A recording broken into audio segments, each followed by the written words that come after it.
Sekarang makin sering nggak sih kita dengar istilah BBM campur etanol?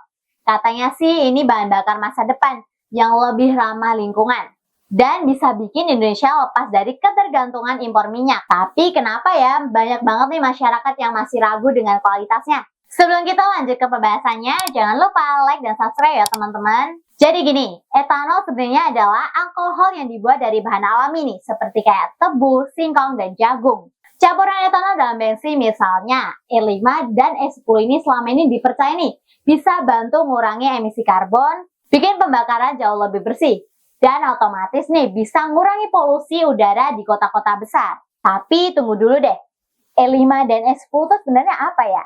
Nah, E5 dan E10 itu maksudnya adalah bensin dengan kandungan etanolnya sebanyak 5% disebut dengan 5E, dan kalau 510 adalah bensin dengan campuran etanol sebanyak 10%. Brasil dan Amerika Serikat yang jauh lebih dulu pakai campuran etanol.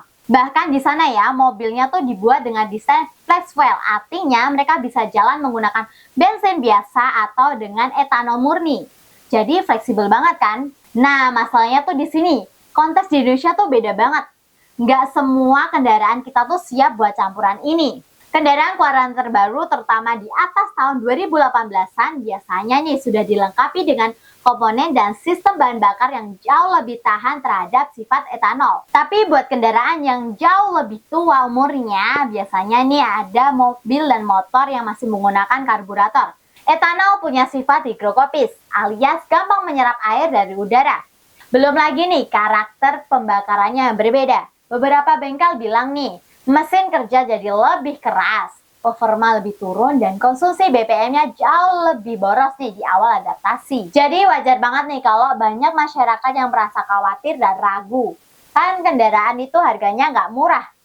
Dan juga nih, belum ada jaminan bahwa semua mesin kendaraan itu aman kalau menggunakan BBM campuran etanol. Yang menarik bukan cuma masyarakat yang bersuara aja nih, tapi kabarnya di media bahwa banyak nih pihak-pihak swasta yang masih wait and see dengan BBM campuran etanol. Contohnya ada BP dan Vivo nih yang masih menunggu regulasi harga dan kelayakan teknis yang jelas. Tapi kalau dilihat dari sisi yang lain, sebenarnya penggunaan etanol ini memiliki potensi yang sangat besar. Masalahnya mungkin bukan di etanolnya, tapi cara kita buat siapin transisinya.